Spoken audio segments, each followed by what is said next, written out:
بسم اللہ الرحمن الرحیم۔ السلام علیکم۔ گھاس بھی تسبیح پڑھتی ہے۔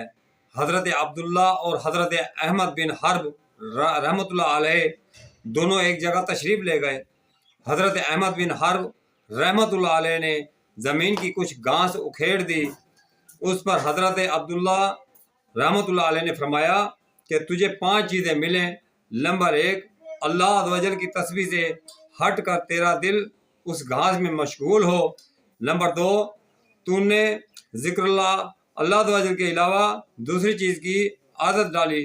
نمبر 3، تو نے یہ راہ ڈالی جس کی پیروی کی جائے۔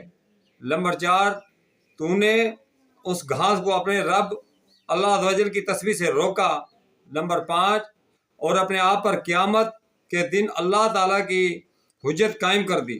میرے پیارے دوستوں بزرگوں، یہ ویڈیو اچھی لگے تو لائک کرنا اور چینل کو سبسکرائب